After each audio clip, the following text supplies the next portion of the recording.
you everybody for tuning in. Let's go. Let's roll with it. Let's go with it. Appreciate it. Subscribe to this channel. Yes, indeed. All right, so as we begin to get ready to go, just give me a few seconds as I upload everything. I really appreciate all you guys for tuning in to the nation. It's always a pleasure. It's always fun listening to you guys on this early morning. Yes, indeed. Yes, indeed. Yes, indeed. Thank you guys for tuning in. Don't forget to hit that like button. Share this content. Share this content. Don't forget to hit that like button and share this content. Let's roll with it. Let's go with it. We're going to talk about the NFC East in a few. We're going to get everything going in the right direction. I really appreciate all you guys for tuning in to the nation. It's always a pleasure, always fun talking about the NFC East. As those would say, the NFC least. Yes, indeed. So let's go with it. Let's roll with it. Appreciate you guys for tuning in. Don't forget to hit that subscribe button. Share this content. Let's roll with it. It's early in the morning. I hope you guys got your coffee. We're going to talk about it. Let's be about it. Let's get this thing going one way or another. Really like to bring around the fact that the NFC East is wide open. It's open for everybody. It's open for business, as they say. It's open for the plucking. Now, the problem is there's a conundrum. The issue altogether, the Dallas Cowboys offense. Although we tied for first place in the NFC East or right there in the mix, the Washington Redskins, their offense looks like it's stagnant right now. The Giants, they have the better upside because they got some wide receivers that one can only dream for, and then on top of that, they got the Saquon Barkley. But you know, they have yet to put things together consistently and moving the chains and things like that. So we look at the Philadelphia Eagles. Collectively, we look at the Eagles and we say to ourselves, man, that team is doing this thing, is doing everything that you can only imagine for. And with that being said, you know, you got to figure out a way. Can the Cowboys combat against the Philadelphia Eagles down the line once everything comes into play? Guys, right now, don't forget, subscribe to Big Game James, Silver and Blue Nation, Phantom. Don't forget to hit those channels up in the Cowboys Experience. I got the website in the description box down below. We're going to have several NFL players and former NFL players this weekend, and I'd love to see you guys out there. It's going to be at the Lava Cantina. I'm talking about the original 88, Drew Pearson, as well as Cole Beasley. He's going to be into the mix, but that's going to be this Saturday. I will post the information throughout the week, so don't forget to join the notification squad so that you guys can see when we go live and we start talking about these various topics. But moving back towards the NFC East, in order for us to get things going, in the right direction, somehow, some way, this offense is going to have to turn the switch on. I do understand that right now, everyone is on the aspect of, hey, let's get rid of coaching. Coaching is horrible right now, and they're not making the right decisions, not going for it, and things like that. Of course, even watching the game emotionally, we can see those things. I look at it too. I see it, and I say to myself, man, will this team ever get over the hump? And what's the known thing that's been going on with this team for a long time? Either Jerry Jones, Coach Garrett. Those are the guys that's been known for being on this team for a long time. You can throw in Scott Linehan at this point because we have yet to get over the hump as far as consistency. Now, do Dak Prescott get a pass? No. Do the circumstances of a player being out and not being able to play out there on the field because of family issues, do they get a pass? No. The NFL is not for long lead. And then on top of that, although it's business savvy, there's nothing personal about it. It's strictly business. the teams that you play against every Sunday, and I do know that there are causes and reasonings out there more than it is playing on the NFL Sundays and Mondays and also Thursday nights. But at the end of the day, a team is not going to look at you and say, well, we're going to give you a pass because you got offside or you got off the field issues, or because your quarterback is not able to do this, and because of the pressure of this, we're going to let you guys pass. No. The NFL is a business that is a tough business. And the only people that makes it in the NFL, they take those excuses and they move them out the way. They figure out a way to see what their team needs, and they remove all of the politics out the way. Now, you cannot play politics and play football at the same time. And I think collectively, my Cowboys or our Cowboys are having those little small issues, because when there's time for us to go out there and get an Eric Reed, we didn't pull the trigger. When there was time for us to go out there and get a Josh Gordon who can help us out as far as the wide receiver play, we didn't pull the trigger because we had other issues with this team collectively as it relates to off the field, the DUIs of Terrence Williams, or the drug substance abuse with number 94 and then also number 95. So you do not win in the National Football League coddling players for one, and then you do not win in the National Football League trying to mentor and elevate and grow people to be on a quote-unquote everyday living status quo.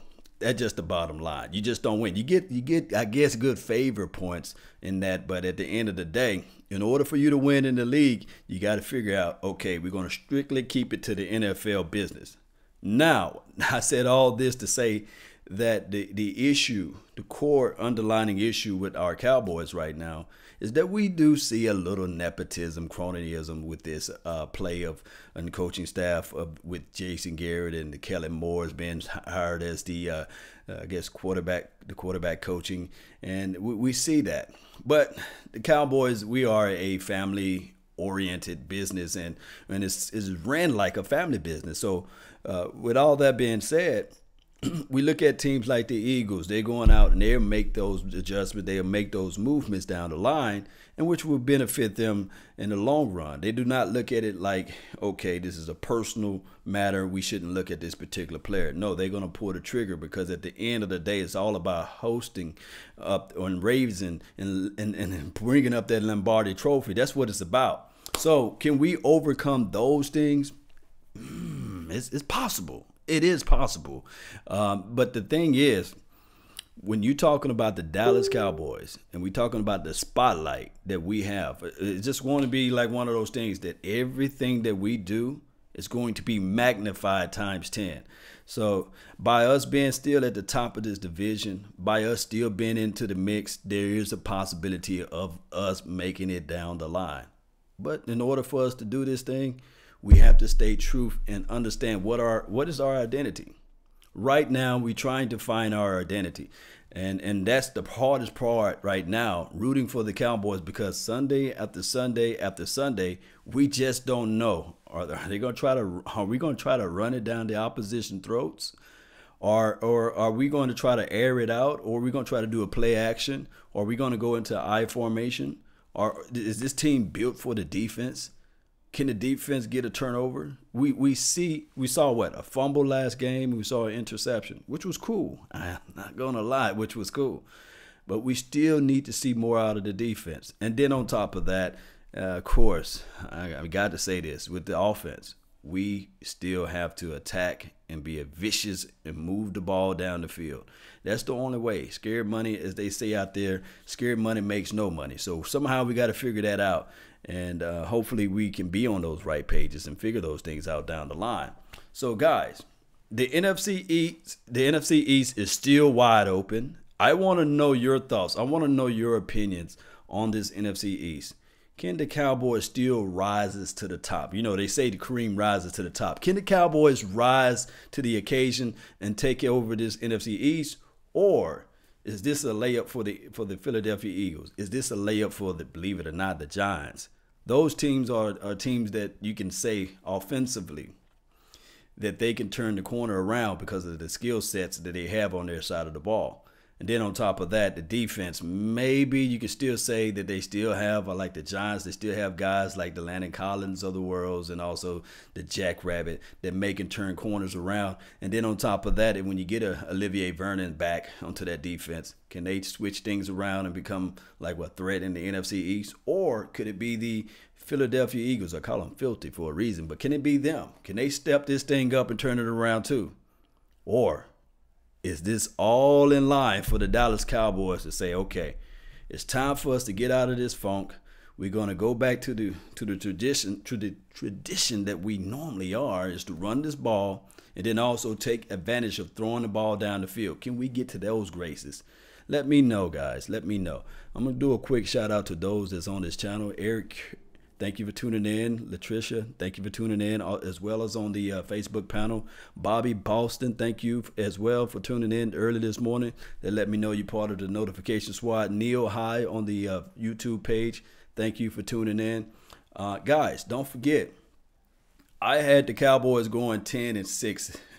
So at this point, we only lost 3 games. There's still some optimism that we can talk about. We only lost 3 games, right?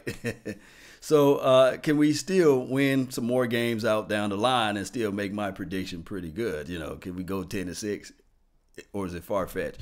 Somebody posted before that this team is organically tanking right now. They didn't decide to go out there and get a recall the Dez Bryant back to the team, or they didn't decide to see if they could reach out to Tony Romo and Jason Witten. Guys, that ship done sailed. I love Dez Bryant's passion, but I got to say this. When you're what's this guy's name? Stephen Jones, already on record.